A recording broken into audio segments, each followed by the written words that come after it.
Well, Matthew only tells us some. So there's still plenty there to wonder about.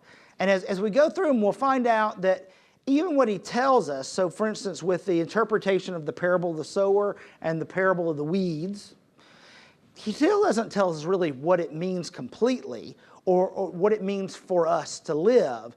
He just interprets symbols in it. So there's still a lot yet to be open-ended. But you're right, he wants to go farther than Mark for sure.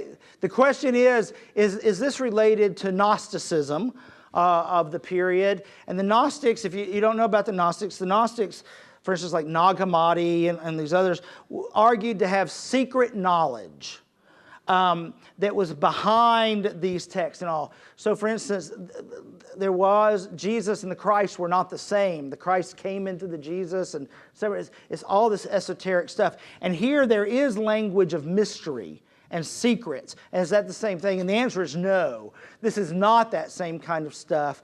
But there are some linguistic parallels, so you're right to recognize that. But there were Jewish Gnostics before Christianity was even around. And then there was the whole Christian form of Gnosticism. But it's really a completely different thing. There are elements of John, the Gospel of John, that are more Gnostic. But a lot of people read those as really being anti-Gnostic. So you're using Gnostic language to fight against them, things like that. I am not an expert on Gnosticism. I'm fascinated with it, but I am in no ways an expert. Except I can confidently say that's not what this is. So this is assuming God as transcendent, assuming the reign of God as not yet. Means there's plenty of mystery just there, right? But we should acknowledge that one of the biggest, most influential forms of religion in the Roman Empire at this time were the mystery religions. And so they celebrated that there was insider language, and every religion has insider language. You got your secret handshake, your secret rituals, you know, secret ways of referring to this or that. And even if it's not secret, it's just intercultural kinds of things. So Christianity was no different. It certainly claimed that there were some unique things that we hold that the whole world doesn't know. All right, so we want to, let's just start reading through these parables and talk about them in order. These are so common to you. So I don't know how you do it, but I'm going to invite you to try and pretend you've never heard these before. Try and notice things in them that you haven't seen. Back to the use of the term exegesis.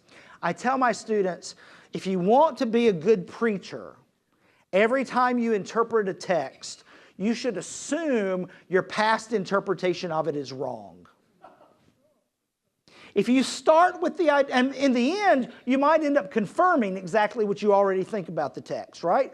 But if you go in with the attitude that whatever I've thought about this is wrong, or at least, you know, has elements that are wrong or something, then you're looking for something new.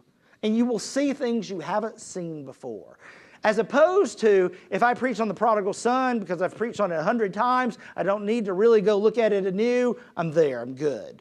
That doesn't offer me anything new or my congregation. So I'm inviting you to imagine, because I'm probably going to argue you've heard some of these wrong. I mean, just if we go by the pattern of the morning, that seems to be part of my personality, then you might as well start off assuming some of it is wrong, and let's see what we do.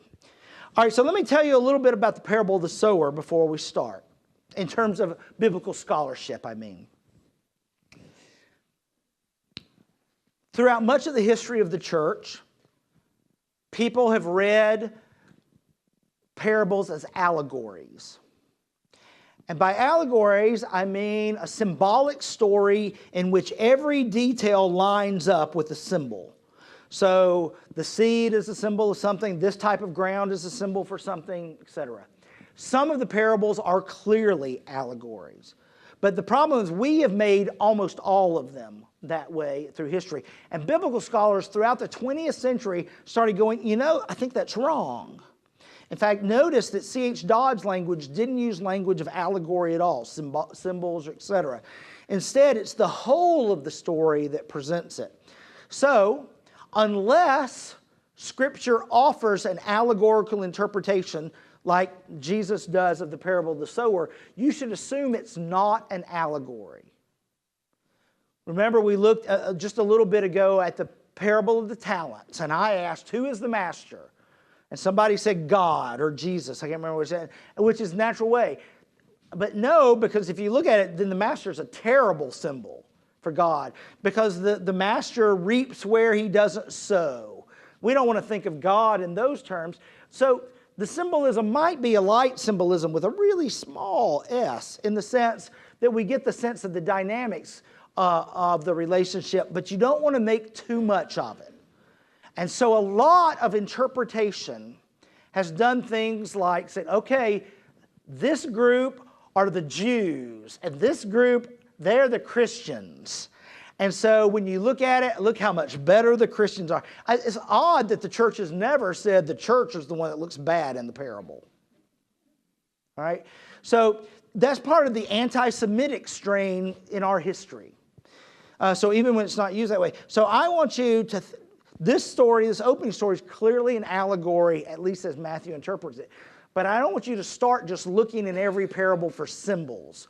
Look at the whole when we go. So let me read this first one. That same day, let me start with actually. It starts at the end of verse 3. Listen, a sower went out to sow. And as he sowed, some seed fell on the path, and the birds came and ate them up. Other seeds fell on rocky ground where they did not have much soil. And they sprang up quickly, since they had no depth of soil. But when the sun rose, they were scorched. Since they had no root, they were withered away. Other seeds fell among the thorns, and the thorns grew up and choked them. Other seeds fell on good soil and brought forth grain, some 100-fold, some 60, some 30. Let anyone with ears listen. Okay, let's think about our definition of parable again first to see it played out. How does it start, the definition? Okay, do we have a narrative? Okay, so we have a plot. We've got characters. Okay, what's the next part? Drawn from nature, or is this common? Yeah, people farmed back then, agrarian culture. Okay, what's the next part?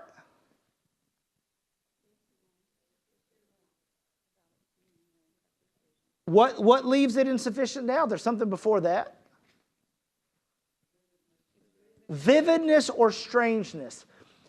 Now, when I usually have heard this preached, people trying to explain how everything works and everything. So what's vivid or strange in this parable? How do you know that? How do you know how ancient people did agriculture? They didn't have a plow. Okay, that's not the strange part about this, because we actually know this is the way people did it. In fact, there are some studies that show the way you farmed back then was you actually threw seed out and then you plowed it under the ground, as opposed to plowed the furrows and then did it. So if you throw it out, you can take lots of time and put it around, but that's a real loss of time, right? So when you just think about the economy of your work day, you would throw it around. Now, you didn't throw it loosey-goosey. So one of the things that we often misinterpret about this parable, which led you down this path, which, as I warned you, I was going to tell you you were wrong. So, I gave fair warning. But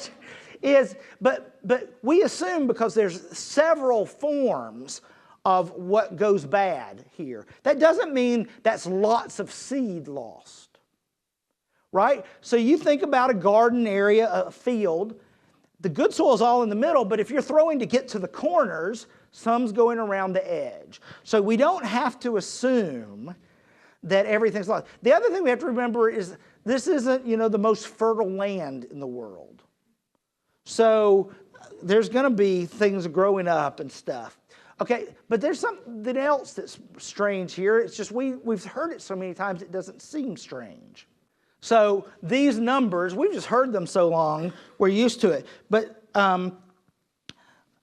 seed fell on good soil, brought forth grain, some 100-fold, some 60, some 30. The seed bringing that much how much can one seed bring up? Right? So this is incredible abundance. Okay? What we have is the beginning of the already not yet laid out. The not yet is an abundance we cannot imagine. So the image of growth and size is a metaphor to help that come apart. So what we have in the already is the reality of sowing seed, where there's good soil and there's bad types of soil, and the seed is spread, and some is, producing and some not. That's just the way it is. But the not yet is when it finally produces as it can in the eschatology, in the eschaton, in God's reign. My gosh, you won't believe how much grain. Right? So the numbers in ancient mind would be huge. Now let's look at the interpretation of it. So the question becomes, what does that mean, right? That's the next part of the definition. So what? What do we do with that? Look at you guys. You're trying to be so literal. It's a parable, right? Part of what's going on here is anybody would go, no, that's not the way this works, right? All right, so I'm going to give you cumulative evidence that this is the way it's unfolding throughout the discourse. So yeah, you can make ways to say, oh, that's not an oddity, right? So the number of tomatoes, the heads of grain on there. Wait a minute. And you can argue it, but that's our modernist, historical, scientific approach to trying to explain these things. So I'll give you a good example to apply this to. It's a good analogy. The story of the feeding of the 5,000. There have been sermons after sermons that have turned these into a stewardship thing, because here's what happens. Jesus says, feed them, and the disciples say, I've only got a couple of fish and a couple of loaves of bread. And so then they say, okay, bring them here. They bless them. They hand them out. They collect 12 baskets of leftovers. And then people like William Barclay and other interpreters say, see, generosity begets generosity. It's not a miracle. It's that when Jesus gave out food, others gave out food and let it go and all this extra. The Bible's written on a need-to-know basis. You don't have to make stuff up. That is not the way the ancient mind worked. The ancient mind said, Jesus fed 5,000 with 2 fish. That's pretty darn cool, right? You don't have to explain it. The parables even less so. Remember, these are fictional stories. You wouldn't try and explain in Goldilocks that bears don't really have beds. Right? So you've got to take it at its face value. Okay. Oh, clearly the vividness, the oddity here is the harvest. Absolutely.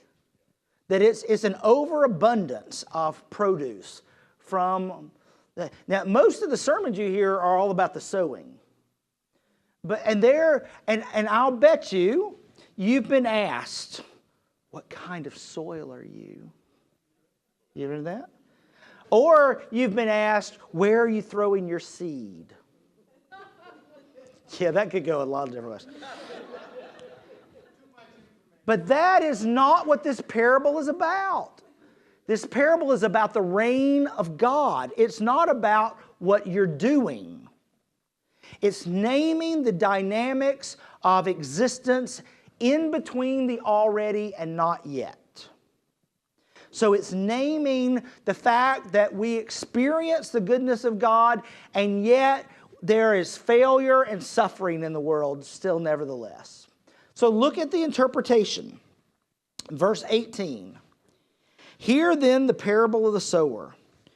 When anyone hears the word of the kingdom of God, so there it is, the kingdom. So again, it's when everyone hears the eschatological word and doesn't understand it, the evil one comes and snatches away what is sown in the heart. Okay, you got to quit thinking about evil one, Satan, in modern imagery of the little pitchfork who comes around and tempts us, or the little devil on this shoulder and the little angel on this one. This is an apocalyptic battle between God and Satan. And so this makes it look like Satan's winning, right, at this point. 20, as for what was sown on the rocky ground, this is the one who hears the word and immediately receives it with joy. Yet such a person has no root, but endures for only a while. And when trouble or persecution arises on account of the word, that person immediately falls away. Do you remember in the eschatological discourse, is persecution the sign of the end of the time? It's just the way of being church. Persecution's part of it, but people fall away. Not everyone remains faithful. It's just the way it is in the already, without the not yet. As for what's sown among the thorns, this is the one who hears the word, but the cares of the world and the lure of wealth choke the word, and it yields nothing. But as for what was sown on good soil, this is the one who hears the word and understands it, who indeed bears fruit and yields in one case 100-fold, another 60, and another 30. This is a description of the life of the church in the already not yet. We measure everything by success. How much money did the stewardship drive get? How many butts are in the pews on Easter Sunday? You know, we are counters in a way. And this would seem to highlight that, except one of the things that's clear is you can't count yet because the tally isn't ready. In the in-between time, we just got to deal with that tension. And I think part of what's going on here is in this discourse is just trying to get people comfortable with living in the tension of the already not yet. Not becoming apathetic or lackadaisical in it, but recognizing this is simply the way things are. We're going to be this way.